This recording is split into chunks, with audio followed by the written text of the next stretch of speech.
Voice Italia. Philadelphia.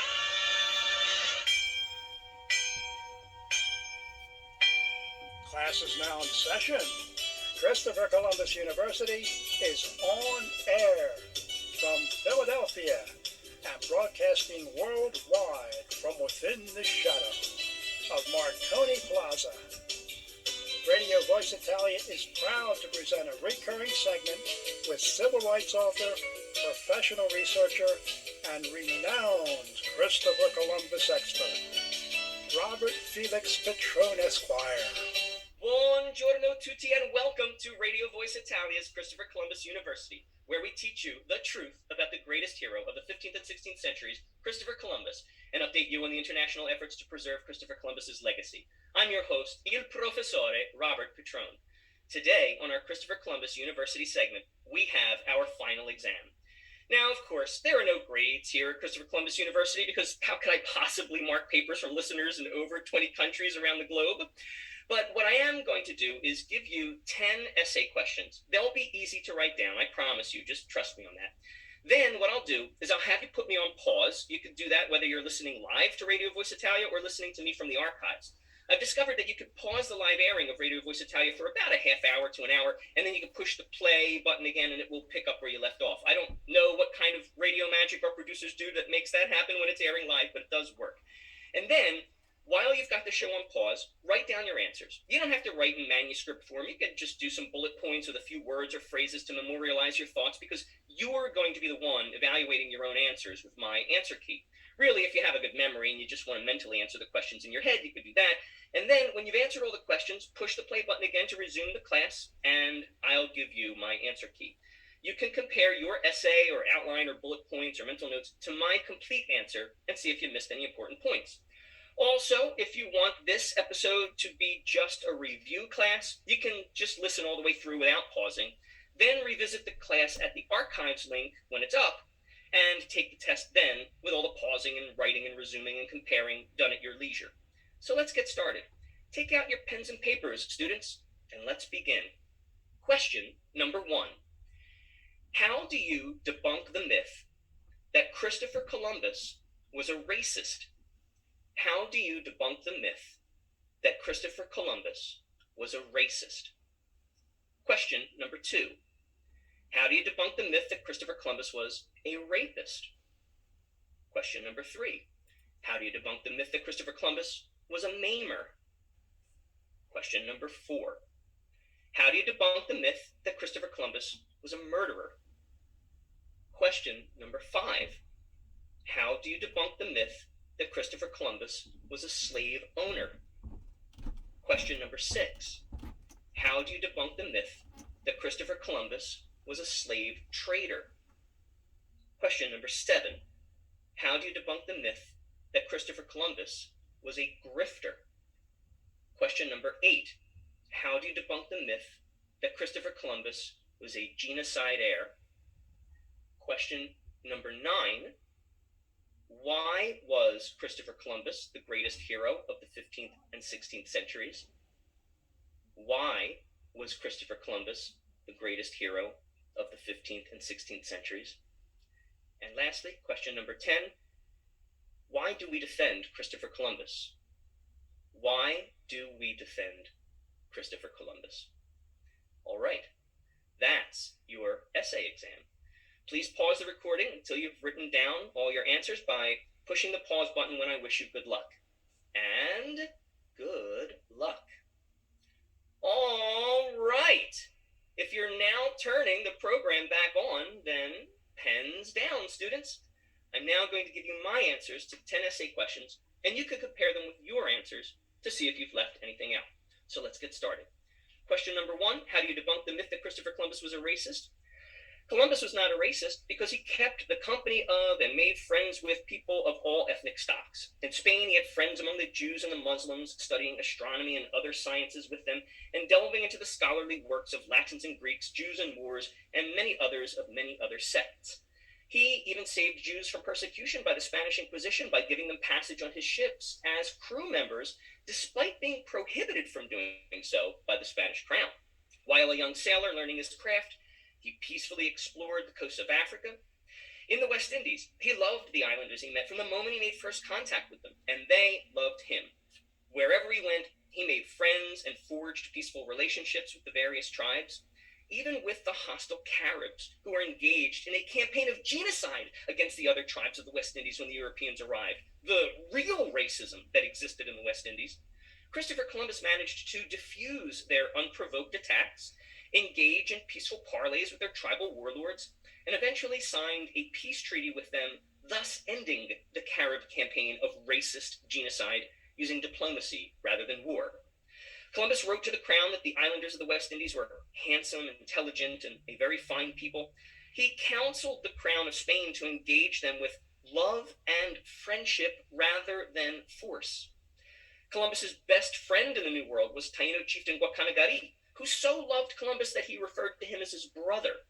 The two worked together in creating the Spanish settlements and in forming the Euro-Taino alliance against the Carib warlords.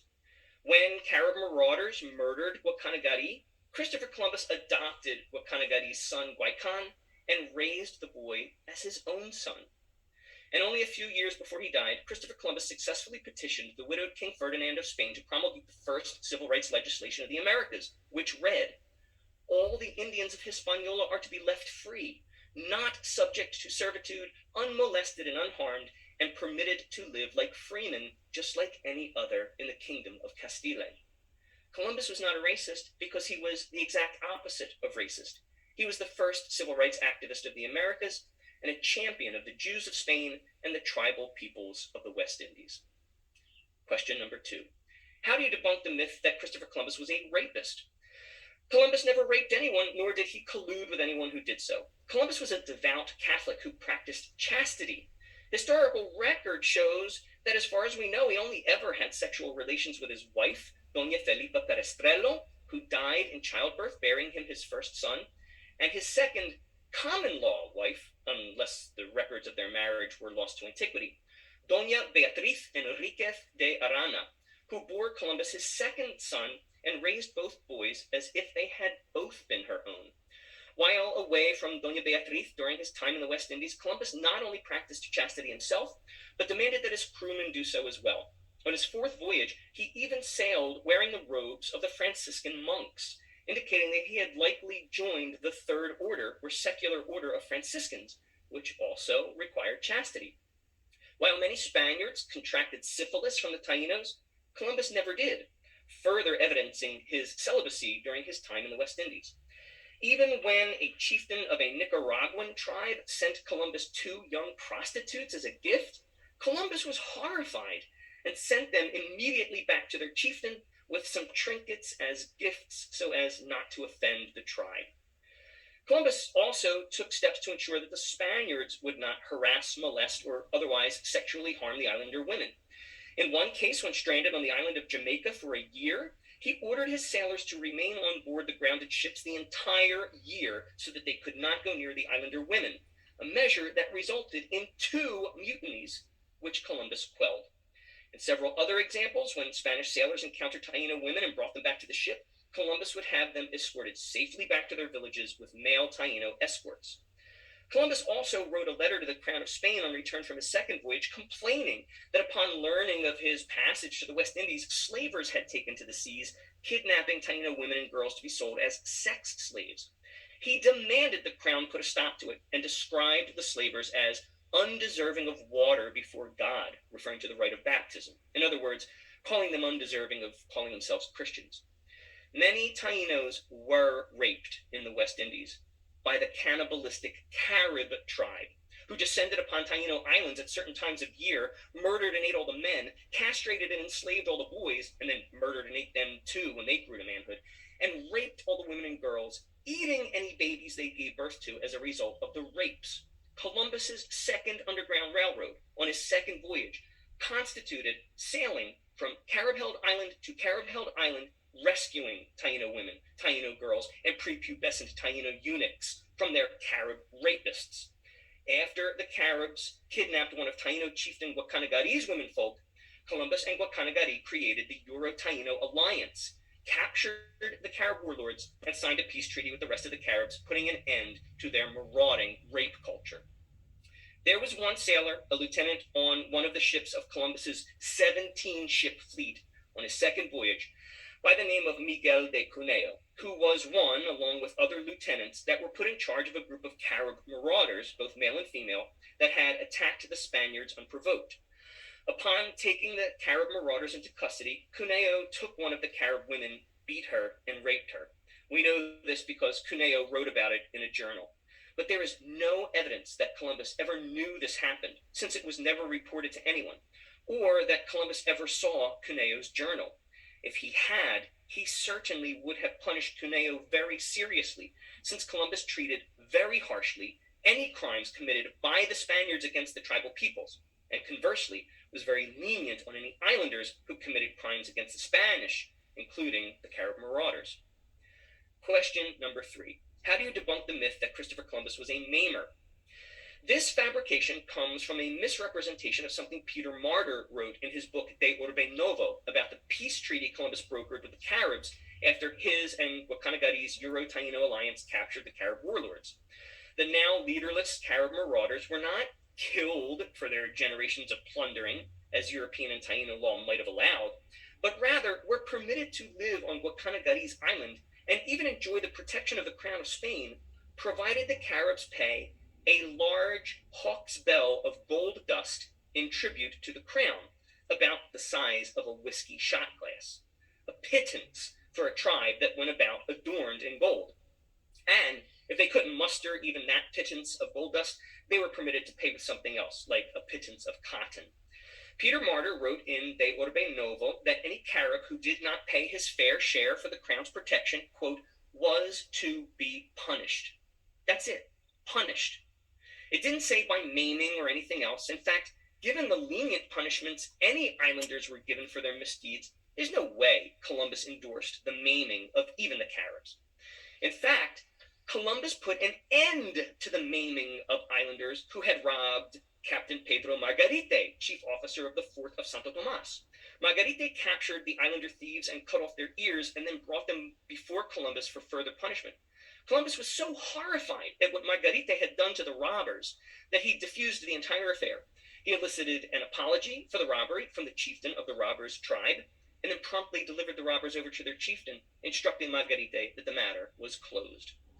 Maiming did occur in the West Indies when Columbus left office and his successors, Francisco de Bobadilla and Nicolás de Ovando, took over, sicking their dogs on islanders, sometimes just on a perverse whim.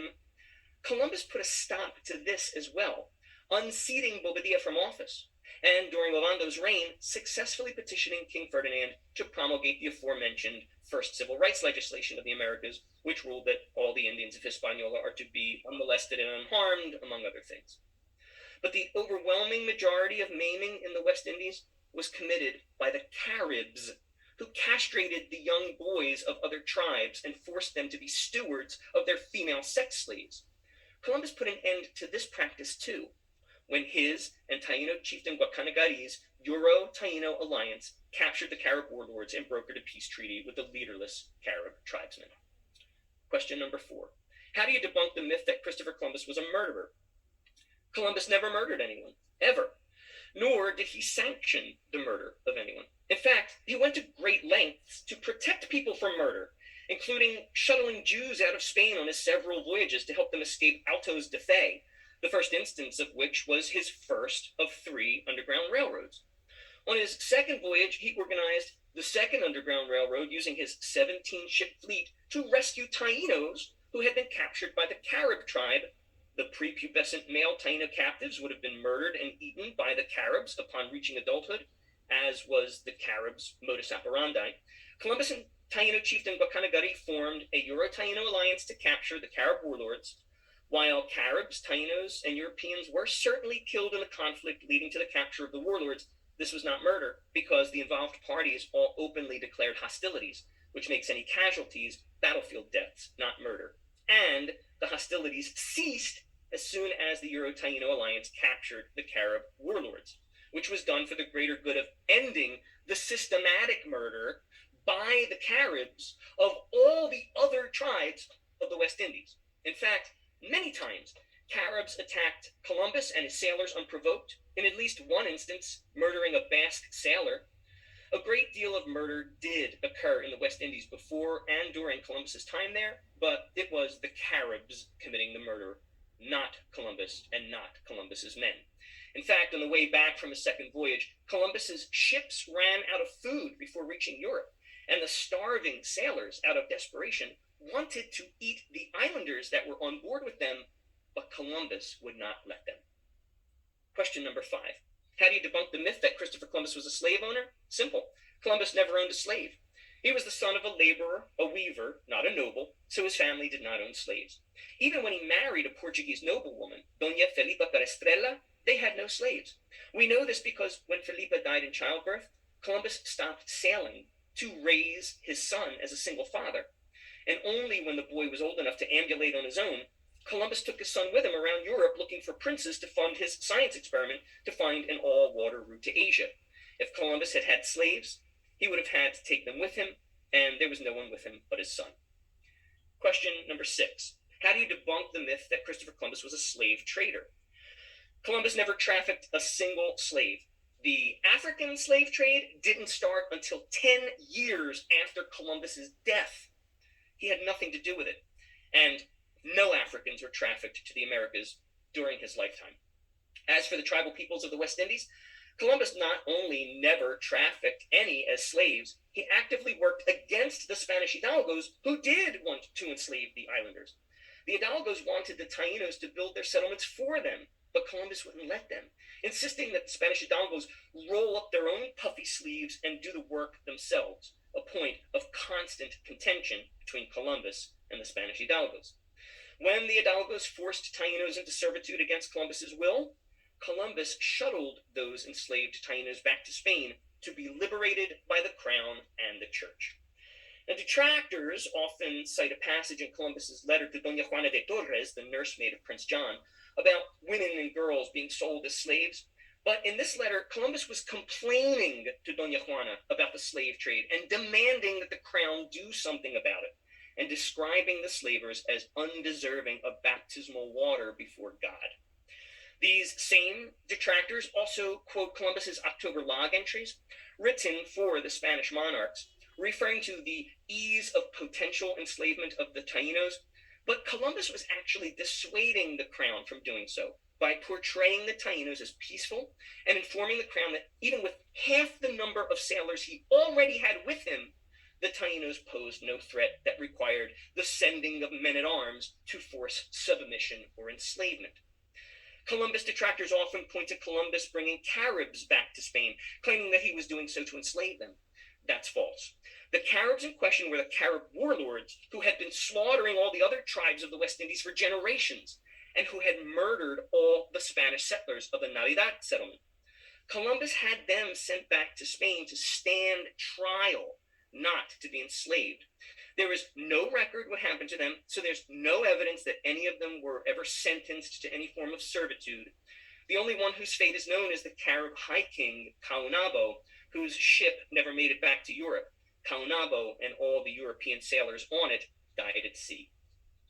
And Columbus detractors often point to a letter written to Columbus by the Spanish monarchs telling him not to bring any more enslaved Taínos back to Europe. But what these detractors fail to tell you is that Columbus wasn't enslaving those Taínos, he was liberating them from the servitude that the Hidalgos had forced them into against Columbus's will. This endeavor was Columbus's third underground railroad, and the monarchs asked him to stop out of exasperation because they didn't have any place for all these liberated Taínos in their court or in 16th century Spanish society. Columbus's last deed of civil rights activism before he died was to successfully petition King Ferdinand to promulgate the first civil rights legislation of the Americas, which held, among other things, that all of the Indians of Hispaniola were to be left free, not subject to servitude, unmolested and unharmed, and permitted to live like freemen under law, just like any other in the kingdom of Castile. There was slavery going on in the West Indies during Columbus's time there, but it was not Columbus doing it. It was the Caribs who enslaved prepubescent Taíno boys that their marauders captured and castrated, and who forced Taíno women and girls into sex slavery, a practice Christopher Columbus ended with his second Underground Railroad and his peace treaty with the leaderless Carib marauders once he captured their warlords. Question number 7, how do you debunk the myth that Christopher Columbus was a grifter? Columbus never stole from or cheated anyone. The crown invested a lot of money in his voyages and always demanded a return on their investment. Columbus procured the gold the crown demanded, but never by theft or deception. He only ever bartered for it. And he ensured that all barter with the tribal peoples was fair trade. The islanders were fascinated with the tips of shoelaces of the boots of the Spaniards and were willing to trade things of greater value for such worthless things. But Columbus prohibited his sailors from exploiting the Taínos in this way and insisted that they give, quote, whatever the islanders asked for in exchange for their trade goods. Question number 8, how do you debunk the myth that Christopher Columbus was a genocide heir? Simple. Columbus never murdered a single soul, and you can't be a genocide heir if you've never committed a single murder. While many islanders died from diseases brought over by the Europeans who didn't have a clue about acquired immunity, the same thing happened in reverse. Many Europeans died from the diseases contracted from the tribal peoples, including hepatitis, encephalitis, tuberculosis, a skin disease called yaws, and syphilis. And anyway, death from disease isn't genocide because it's not intentional. In fact, Columbus ended the campaign of genocide that the Caribs were engaged in when he and his sailors arrived in the West Indies by capturing all the Carib warlords with the help of the warriors of Taino chieftain Guacanagari's tribe and sending the Carib warlords back to Spain to stand trial for their genocide and then brokering a peace treaty with the now leaderless Carib tribesmen. Columbus also ended the campaign of genocide that his usurper successor, Francisco de Bobadilla, had initiated once Columbus was out of the picture. Columbus provided testimony to the court of Spain about Bobadilla's treachery, which caused the crown to depose Bobadilla from office. Bobadilla's successor, Nicolás de Ovando, was just as bad as Bobadilla, and Columbus ended Ovando's campaign of genocide by successfully petitioning King Ferdinand to promulgate the aforementioned royal decree that, among other things, quote, all the Indians of Hispaniola are to be left free, unmolested, and unharmed, etc., etc. There was genocide going on in the West Indies when Columbus got there, but it was the Caribs committing it, and Columbus put a stop to it. And after Columbus left the West Indies, the Hidalgos took up the genocidal mantle, but Columbus used legal litigation and legislative lobbying in the court of Spain to put a stop to that too. Question number 9. Why was Christopher Columbus the greatest hero of the 15th and 16th centuries? Columbus was the greatest hero because he brought the Americas to light to the rest of the world, bringing an end to the medieval era and ushering in a new age of science and exploration. He established a transatlantic navigational route still used by modern sailors. As governor of Hispaniola, he prohibited the Spanish Hidalgos from enslaving or otherwise harming the islanders of the West Indies, whom the Hidalgos wanted to build their settlements for them, but who were instead required by Columbus to build their own settlements, the first permanent European settlements in the Americas. Columbus used his ships to conduct 3 underground railroads, first shuttling Jews out of Spain to escape persecution by the Spanish Inquisition, then shuttling Taino women and boys out of bondage by the cannibalistic Caribs, and then shuttling Tainos that the Spanish Hidalgos had enslaved against his will back to Spain to be liberated.